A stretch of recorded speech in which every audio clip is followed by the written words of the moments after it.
Imagine surviving an Arctic winter with temperatures dropping 30 degrees below zero in a house made mostly of earth and wood.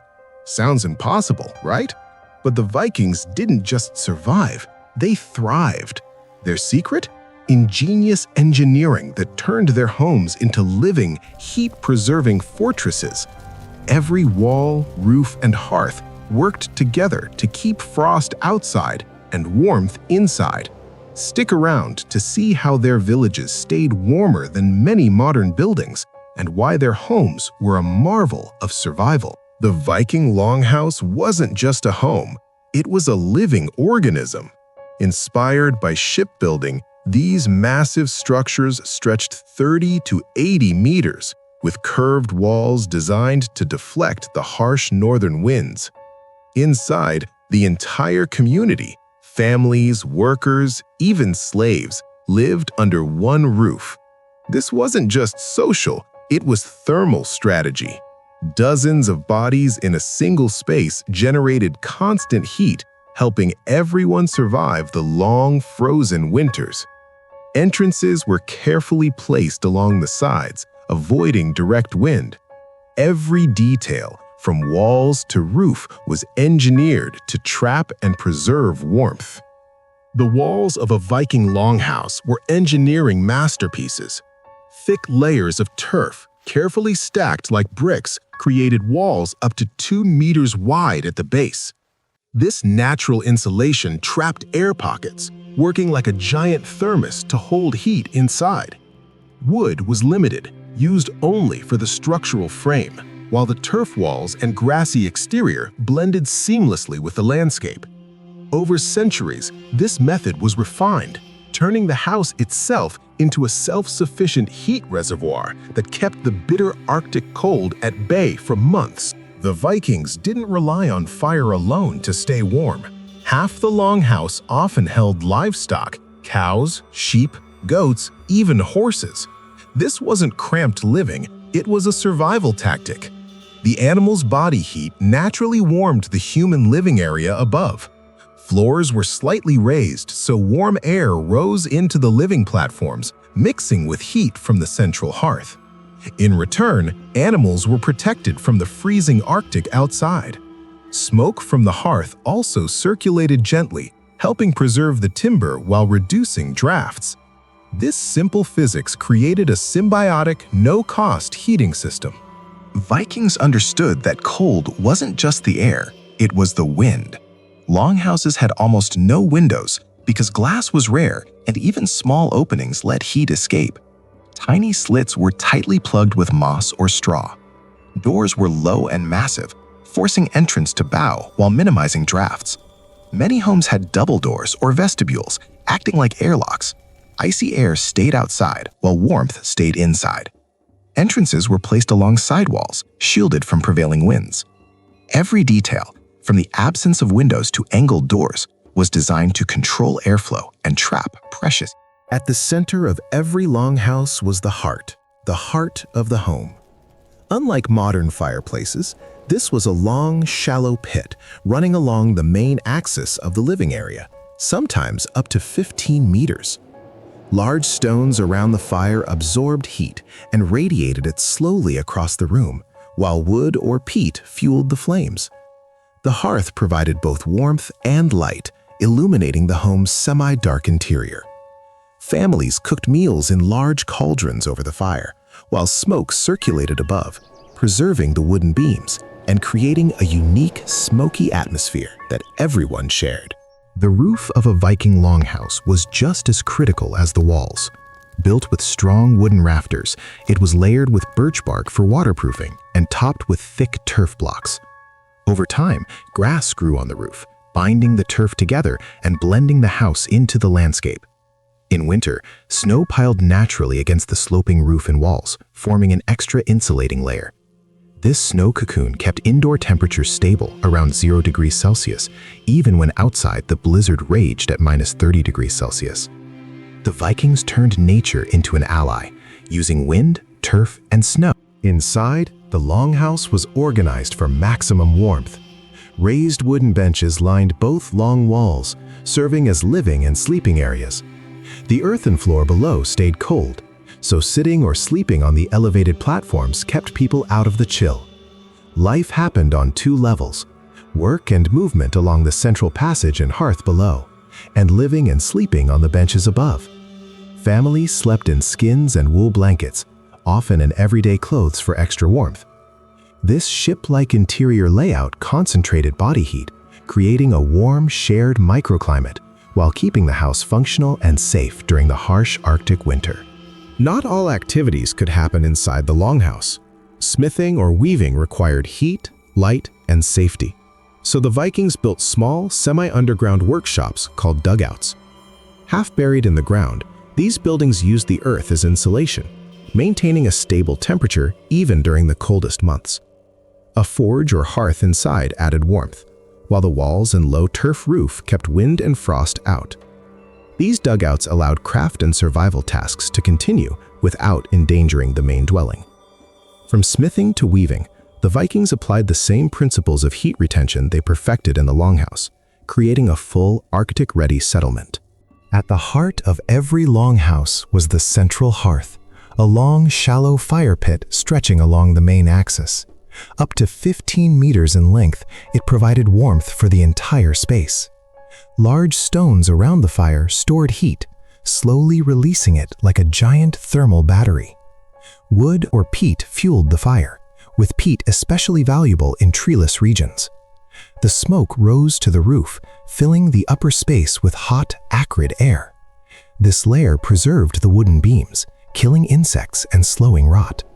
Carefully placed smoke holes allowed ventilation while keeping most of the heat inside, balancing warmth and air quality with Viking ingenuity. The roof of a Viking longhouse was just as crucial as its walls. Built with a strong wooden rafter system, it was layered with birch bark for waterproofing and then covered with thick turf blocks for insulation. This heavy earth layer could weigh several tons, keeping warmth trapped inside. Over time, grass grew on top, its roots binding the turf together and blending the house into the landscape. Snowfall added another insulating layer, piling against the walls and roof. This multi-layered approach turned the roof into a living thermal shield, ensuring the Vikings stayed warm even when Arctic storms raged outside. Vikings didn't fight the snow, they used it. The long, sloping roofs and thick turf walls caught wind-blown snow, which accumulated against the house and even covered it entirely. This snow acted as a natural insulator, trapping air between flakes and preventing heat loss. Just like an igloo, a meter or more of compacted snow created a thermal cocoon. Inside, temperatures near the walls stayed close to 0, even when outside it dropped to 30 below. Snow was a free, powerful layer of protection, softening harsh temperature swings and shielding the house from deep. Inside, the longhouse was carefully organized for warmth and efficiency. Raised wooden benches ran along both long walls, serving as seating, workspaces, and sleeping areas. The floor was earthen and cold, so living on the raised platforms kept people above the chill. The central hearth ran along the main axis, providing heat, light, and a cooking area. People slept on skins and blankets, often in their everyday clothes to stay warmer. Slaves or servants slept closer to the hearth or near livestock, sharing heat. With no windows, life was dim and smoky, but every inch of space was optimized to conserve warmth and keep the community alive through long Arctic winters. Not all activities took place inside the main longhouse. Fire-heavy or risky work, like smithing, happened in separate buildings. These were often built partially underground, using the Grubenhaus design, which kept them insulated and protected from wind. The earth walls and low turf roofs retained heat and provided a stable microclimate for winter work. Even weaving or carpentry workshops used the same principle, maintaining proper humidity or warmth. By separating dangerous activities from living spaces, Vikings balanced safety with survival, keeping their community warm, productive, and secure, even during the harshest months of the year. The longhouse roof was just as crucial as its walls. Built with strong wooden rafters, covered with birch bark for waterproofing, and layered with thick turf, it created a living, insulating shell. Over time, grass grew on the turf, further binding the layers and blending the house into the landscape. This green roof kept warmth inside, protected the wooden structure, and even survived heavy snow loads. Vikings designed their roofs to work with the environment, turning snow and turf into natural insulation. In winter, snowdrifts piled against walls and over the roof, forming a protective blanket that kept indoor temperatures near freezing outside at 30 degrees below zero. Vikings didn't fight the snow, they used it. Long, sloping turf roofs and thick walls captured snow, letting wind pile drifts against the house. Over time, the home disappeared under a soft, insulating blanket. Just like an igloo, the trapped air and snow acted as a natural thermal layer, keeping heat from the hearth and livestock inside. Even during blizzards and temperatures dropping 30 degrees below zero, the interior stayed stable near freezing. Snow was the final shield and a multi-layered defense. Wooden frame, turf walls and roof, and the outer snow blanket, all working together to create a warm, living sanctuary against the harsh Arctic winter. Inside, the longhouse was carefully organized for warmth and daily life. Raised wooden benches ran along the walls, keeping people above the cold earthen floor. The central hearth and passage between benches served as workspace, cooking area, and circulation. People sat, worked, and slept on the benches, often in their daily clothes to stay warmer. Slaves or helpers slept closer to the hearth or livestock. The house was dark most of the time, lit only by the flickering hearth and a small smoke hole above, forcing eyes to adjust to semi-darkness. Every detail, from platform height to hearth placement, was designed to conserve heat and make life in the Arctic bearable. Not all work could happen inside the longhouse. Smithies, workshops, and weaving rooms were built safely away from the main dwelling. Many were semi-dugouts, partially or fully sunk into the ground. The surrounding soil acted as natural insulation, keeping temperature and humidity stable. A small forge in a smithy provided heat without risking fire in the main house. Similarly, weaving workshops stayed warm and humid, perfect for working wool. These underground or semi-underground structures allowed daily crafts and survival tasks to continue throughout the winter without disrupting the safety or warmth of the family's living space. Vikings turned their settlement into a self-contained winter system. The Viking longhouse was more than a home. It was an integrated system built to survive Arctic winters. Thick turf walls, living roofs, heat from livestock, and clever smoke management all worked together. Snow piled on roofs acted as extra insulation. Every element, from stone foundations to entrance placement, had a purpose, preserving heat and keeping people alive. Life in the house, the raised platforms, livestock, and hearth were all part of one grand strategy. Vikings engineered their homes with precision, turning limited materials into a resilient, warm fortress. It was architecture designed by necessity, perfected over generations, and entirely in harmony with nature. Vikings didn't fight the snow, they used it. Long sloping roofs and thick turf walls caught snowdrifts, which piled high against the house, sometimes reaching the roof. This layer of snow acted like a natural thermal blanket. The air trapped inside prevented heat from escaping and blocked the icy winds outside. Just like an igloo, a meter or more of compacted snow stabilized indoor temperatures, keeping the walls at around 0 degrees even when the outside dropped to -30. The snow became a final protective layer in a multi-tiered system of heat preservation, completing the longhouse's winter-proof armor. Inside the longhouse, the layout was smart and practical. Along the long walls, wide raised wooden platforms served as the main living area. People worked, ate, and slept here. The floor between these platforms was cold and earthen, so by raising the living decks half a meter, the Vikings stayed warm and comfortable. The central passage had the hearth running through it, providing heat to everyone on the benches.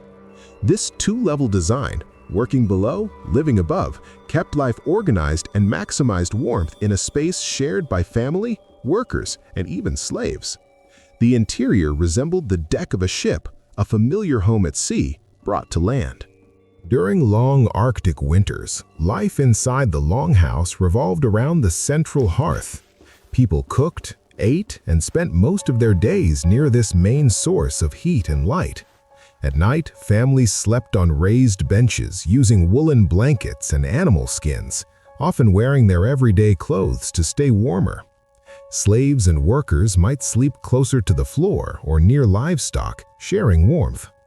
The hearth wasn't just for cooking, it heated the house and illuminated the space, creating a cozy, smoky glow.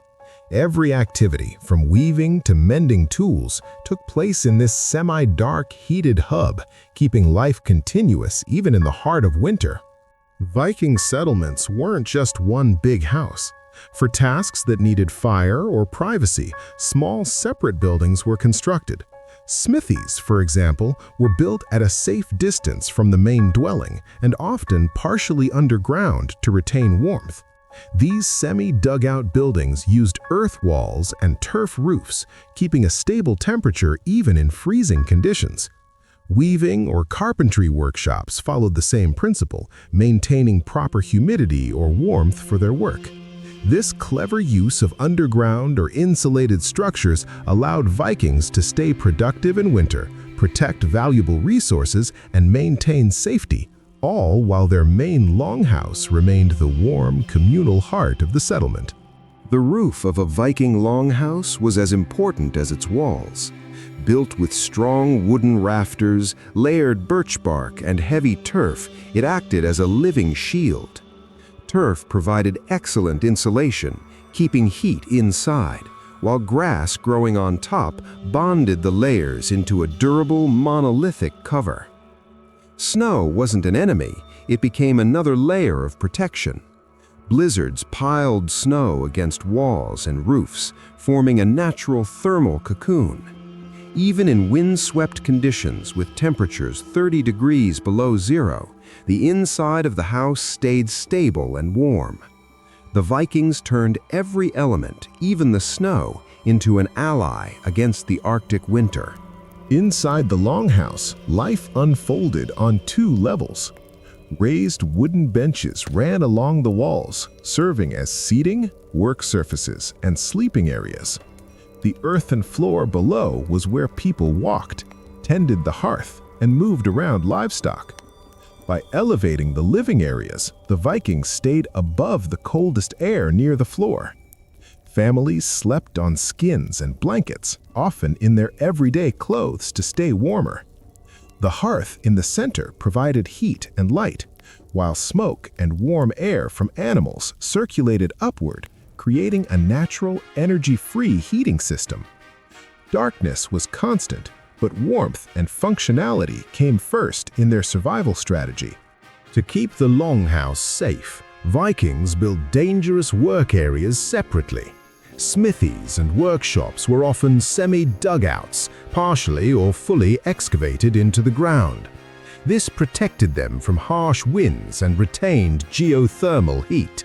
The soil walls and low turf-covered roofs kept temperatures stable, even in winter. Forges, weaving workshops, and carpentry spaces were warm enough to continue daily tasks without risking fire in the main house. These buildings formed an extension of the settlement's thermal system, allowing craft and survival to coexist efficiently in the Arctic environment. The Viking longhouse was more than wood and turf. It was a complete survival system, combining clever architecture, livestock warmth, fire management, and even snow as insulation. Every element worked together to keep life going through the harshest winters. Imagine living in near darkness, surrounded by the smoke, warmth, and sounds of a bustling home. It wasn't just shelter, it was community, ingenuity, and resilience under one roof. If you enjoyed exploring Viking survival secrets, hit like, share your thoughts in the comments, and subscribe. Stay tuned as we uncover more incredible technologies of the past that allowed people to thrive against all odds.